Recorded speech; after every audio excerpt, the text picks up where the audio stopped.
Thanks అండి. జనరల్గా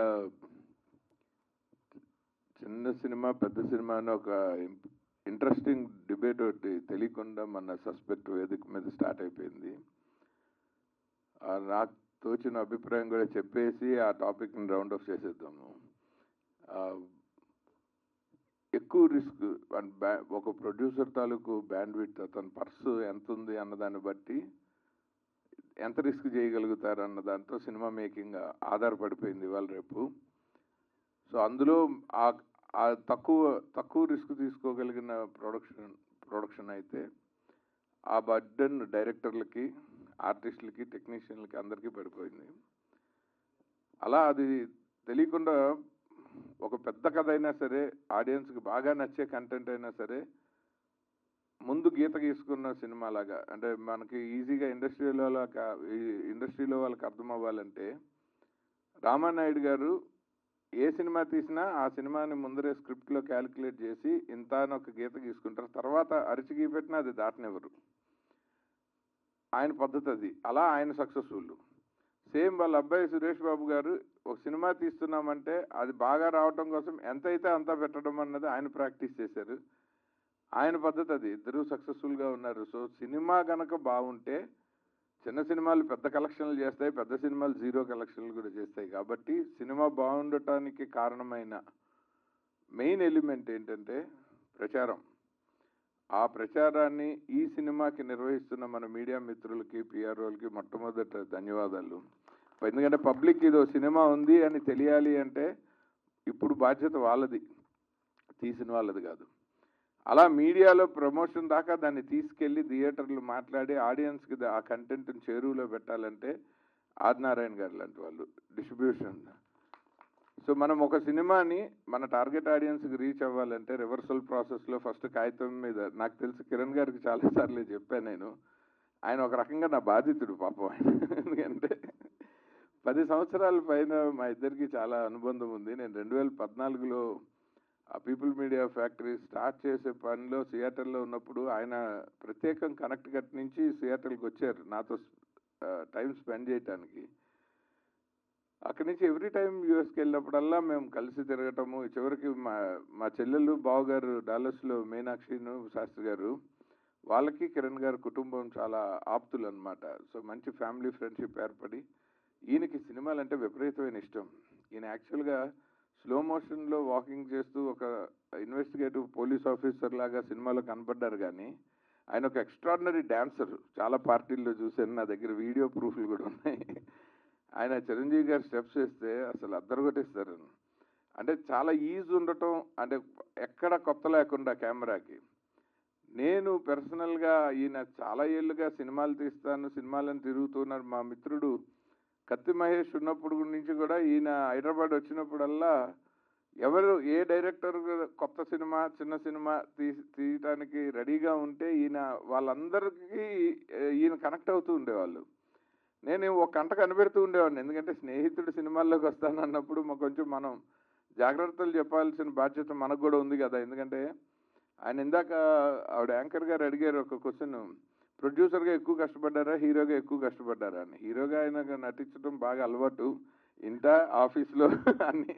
so అది అలవాటుగా చేసి పడేశారు. కానీ ఆయన ప్రొడ్యూసర్గా కష్టపడ్డానని చెప్పారు. యాక్చువల్గా ఆయన మొదటి సినిమాకి ప్రొడ్యూసర్గా కష్టపడలేదు. అమెరికాలో చాలా కష్టాలు పడి ఇక్కడ ప్రొడ్యూస్ చేశారు. ఆయన ఉద్యోగంలో చాలా కష్టపడి పనిచేస్తారు. ఇక్కడికి వచ్చినప్పుడు కూడా పగలంతా సినిమా పనులు చేసుకుంటూ రాత్రిలో ఆఫీస్ వర్క్ అటెండ్ అవుతూ ఉంటారు. నేను చాలాసార్లు ఆయన్ని తిడుతూ ఉంటాను, ఆరోగ్యం ఎందుకు పాడు చేసుకుంటున్నారు, ఇక్కడి నుంచి సెలవులు దొరకవు, పదే హైదరాబాద్ రావాల్సి వస్తుంది. ఆయన ఆ కష్టం, జాబ్లో ఎక్కువ కష్టపడి మొదటి సినిమా తీశారు.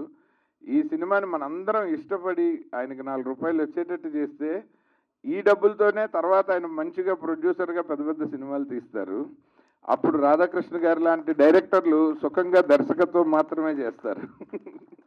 ఎందుకంటే ఇవాళ దర్శకుడి జాబ్ డైరెక్షన్ కంటే production, management, on time finish చేయటము, బడ్జెట్లో చేయటము, నెగోషియేషన్స్ చేయటము, ప్రచారం చేయటము, పబ్లిసిటీ మొత్తం భుజాన్ని వేసుకోవాల్సి రావటము, ఆ కంటెంట్ గురించి సంబంధించి ఎక్కడ క్రియేటివ్ స్పేస్ మీద వరుసగా లేయర్లు లేయర్లు లేయర్లు యాడ్ అయిపోతున్నాయి. ఎందుకంటే కాంపిటీషన్ ఆ రేంజ్లో ఉంది.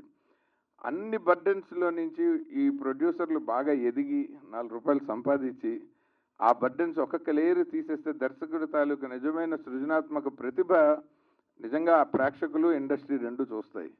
So I wish all the upcoming new commerce into production డెఫినెట్గా వాళ్ళు మొదటి సినిమాలు అయితే ఎవరు అది లెర్నింగ్ కాస్ట్ ఆయన చెప్పారు, రైట్లీ హీ సెడ్.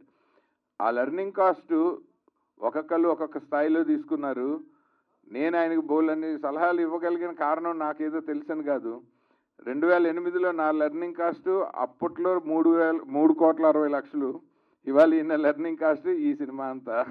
సో ఎవరెవరికి కుదిరినంత వాళ్ళు లెర్నింగ్ కాస్ట్లు ఉంటాయి. సో నేను కొంచెం కాస్ట్లీ లెసన్స్ నేర్చుకున్నా కాబట్టి కొంచెం వాల్యుబుల్ సలహాలు చెప్పగలుగుతాను కొత్త వాళ్ళకి. వాళ్ళ మిత్రుడు తారక శ్రీనివాస్ గారు చెప్పారు, స్టార్టప్ గురు ఏం లేదండి, మనం తిన్న దెబ్బలు ఇంకోళ్ళు తినకుండా మనం తోచిన సలహాలు. కొంతమంది వాటిని ఉచిత సలహాలు అనుకొని పక్కన పెట్టేస్తారు, తర్వాత దెబ్బతిన్నాక వచ్చి చేతులు పట్టుకున్న వాళ్ళు ఉన్నారు నా లైఫ్లో. సో అందుకని అయితే ఇవి కరెక్ట్ ఏమో అనుకుని కొత్తగా కనబడిన వాళ్ళకి చెప్తూ ఉంటా. అంతకంటే నేను ప్రత్యేకంగా దాన్ని ఏం చేయను. అలాగే లైన్ వెంకట్ గారు షాక్ అయ్యారు, నేను లిరిక్స్ రాశాను, ఇది కేవలం కిరణ్ గారి కోసం చేయాల్సి వచ్చింది. అంటే నాకు అది ఇంకో అవతారము కాదు, నాకు వచ్చిన విద్య కాదు. నేను సి నారాయణ రెడ్డి గారు, వేటూరు గారు, సిరివెన్నెల సీతారామ శాస్త్రి గారు ఇలాంటి మహానుభావులతోటి, చంద్రబోస్ గారు, సుద్దాల అశోక్ తేజ గారు, సాహితీ గారు, ఎంతోమంది, భువన్ చంద్ర గారు, వెన్నెల గంట గారు, వీళ్ళందరితో ఒక అసిస్టెంట్ డైరెక్టర్ గానో కొన్ని వందల పాటలకి నేను చేసిన ప్రయాణంలో తెలియకుండానే ఒక రిథంకి ఏదో ఒక పదం మనకు తెలుస్తూ ఉంటుంది. దాన్ని కొంచెం వాళ్ళ కథకు అనుగుణమైన ప్లేస్లో ఆ పదాలను అమర్చడం అన్నది నాకు పెద్ద కష్టం అనిపించలేదు. మామూలుగా డైరెక్టర్గానే కొన్నిసార్లు మనం ఏదో అనుకున్నది చెప్తాము. అయితే నాకు ఆయన ఇచ్చిన ఛాలెంజ్ ఏంటంటే హీరో ఫీలింగ్స్ని హీరోయిన్ పాయింట్ ఆఫ్ వ్యూలో చెప్పమని చెప్పారు. అమ్మాయి పాఠం చేశారు. యాక్చువల్గా లవ్లో పడబోతున్నది హీరో కథ ప్రకారం, అమ్మాయి ఏమో ఆ పాట మొదలుపెట్టిందేమో అమ్మాయి వాయిస్, అది మార్చొద్దండి అన్నారు. ఆ నితిన్ అనే ఆయన మ్యూజిక్ డైరెక్టరు, ఓపెనింగ్ పల్లవి ఆయనే రాశారు. నేను జనరల్గా ఒక ఎథికల్ రీజన్ ప్రకారం నా పేరు పెట్టుకోవాల్సి వచ్చింది. నేను 2008 నుంచి అడపదడప ఎప్పుడైనా అవసరమైనప్పుడు ఆపద్ధర్మంగా నా నక్షత్రం పేరు అనురాధ పేరుతోటి లిరిక్స్ రాశాను సార్, అందుకే నన్ను సస్పెన్స్ అని. ఆ సినిమాలు ఆడలేదు. మొదటిసారి నా మిత్రుడు నన్ను పాట రాయమంటున్నాడు, మళ్ళీ అనురాధ అని పేరుతో రాస్తే ఈ సినిమాకి నా పేరు వల్ల అన్యాయం జరగకూడదు, ఆయనకి ఏమాత్రం ఉపయోగపడాలని చేస్తున్న పని అని చెప్పి అసలు దర్శకుడిగా నాకు పేరు తెచ్చిన పేరే మీరు వాడేసుకోండి అని చెప్పాను నేను. ఆ పాట నిజంగా నేనే రాశాను, అంటే పేరు వాడుకోమన్నానంటే మళ్ళీ ఇంకోలా రాయంగా. సో అలా అందుకని వీణాదిత్య అని వేయాల్సి వచ్చింది. సో ఇంకా పెన్ నేమ్ కంటే నన్ను దర్శకుడిని చేసిన పేరే నాకు, ఎందుకంటే ఈ పేరు తెర మీద పెట్టింది మా గురువు గారు సంగీతం శ్రీనివాసరావు గారు. ఆదిత్య 369 లాంటి గొప్ప గొప్ప సినిమాలు తీసిన సంగీతం గారు మొదటి సినిమా భైరవ ద్వీపంకి నా ఫుల్ నేమ్ రామ్ గోపాల్ వర్మ పూర్తిగా తెరంతా ఉంటుంది, అలా వేయాలని నేను అడిగితే ఒక అసిస్టెంట్ డైరెక్టర్ పేరు అంతసేపు ఉండదు, నీ పేరు విఎన్ ఆదిత్య అని వేస్తానని చెప్పారు. ఆ సినిమా సూపర్ హిట్ అయ్యాక అక్కడి నుంచి అందరూ అది కంటిన్యూ చేసేసారు. సో అలా అది ఎంతో కొంత మా గురువు గారి ఆశీస్సులు కూడా మీకు నా పేరు ద్వారా కొంతైనా మీకు హెల్ప్ అయితే నేను I will be the happiest person. Kiran గారిలో చాలా టాలెంట్ ఉంది, కానీ ఆయన చాలా బాధ్యతతో కూడిన ఉద్యోగంలో ఉన్నారు, ఒక ఎక్స్ట్రాడినరీ ఫ్యామిలీ లైఫ్లో ఉన్నారు. ముఖ్యంగా డాలస్లో కిరణ్ గారు కానీ, మా కామన్ ఫ్రెండ్స్ ఇస్మాయిల్ సుహైల్ గారు కానీ, శ్రీను డి గారు కానీ, ఇలా ఒక దాదాపు 350 మంది ఎక్సెప్షనల్లీ మూవీ బఫ్స్ ఒక వాట్సాప్ గ్రూప్ ఉంది.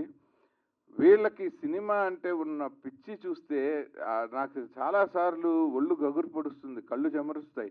ఎందుకంటే మనకి మన ప్యాషన్ని పర్సూ చేయడానికి మన ఇళ్లలో అనుమతిస్తేనో అనుమతించకుండానో మనం ఫిలిం నగర్కి వచ్చేసాం చాలా ఏళ్ల క్రితం. ఎంతో కొంత ఇక్కడే కష్టపడి ఒక జీవన విధానాన్ని మనం సినిమాల నుంచే తీసుకుంటున్నాము.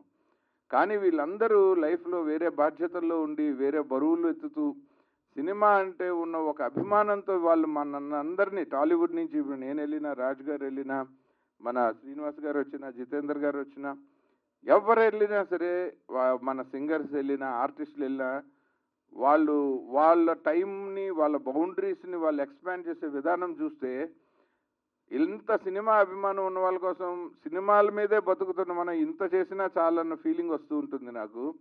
సో అలాంటి మా డాలస్ మూవీ బఫ్స్ అందరూ ఫస్ట్ డే 1 నుంచి సస్పెక్ట్ సినిమాని వాళ్ళు విపరీతంగా ఎంకరేజ్ చేస్తూ ఉన్నారు. ఇప్పుడు ఇక్కడ జరుగుతుంటే ఇంకో అరగంటలో మాకు ఆ వాట్సాప్ గ్రూప్లో ఈ అప్డేట్స్ అన్నీ వచ్చేస్తూ ఉంటాయి. అంత అద్భుతమైన సినిమా ప్యాషనేట్ పీపుల్ ఉన్నప్పుడు మనం కూడా ఒక మంచి కంటెంట్ ఇవ్వాలి, మనం కూడా వీలైనంత వరకు సినిమాలని సపోర్ట్ చేయాలన్న ఒక మోటివేషను నేను వాళ్ళ నుంచే తీసుకున్నాను. సో అందుకోసమే ఖచ్చితంగా పిలిస్తే ఎలాగైనా కుదుర్చుకుని రావడానికి ప్రయత్నించడం.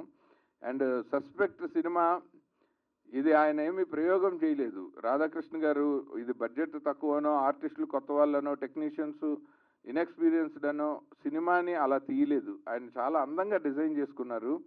ఒక మంచి ఈ జోన్రా సినిమాలకి కావాల్సిన స్క్రీన్ ప్లే నామ్స్ అన్నీ ఆయన చక్కగా పాటించారు. ఎలిమెంట్ ఆఫ్ సస్పెన్స్ ఆయన బాగా మెయింటైన్ చేశారు. మీ మొట్టమొదటి క్వశ్చన్కి ఆన్సర్ చెప్పి నేను కంక్లూడ్ చేస్తా. సినిమాలో సస్పెక్ట్ ఎవరైనా అడిగారు, నేను ఈ సినిమాకి పనిచేసిన టెక్నీషియన్ గాను, ఈ ఫంక్షన్కి వచ్చిన గెస్ట్గా చెప్పట్లే, నాకు అనిపించింది చెప్తున్నా. అందరి పేర్ల మీద అలా చీల్చుకుంటూ బుల్లెట్ వెళ్ళింది చూసారా, అతను కిల్లర్. మొత్తం అందరి టైటిల్స్ని చంపేశాడు. For more videos like this, subscribe Big TV channel.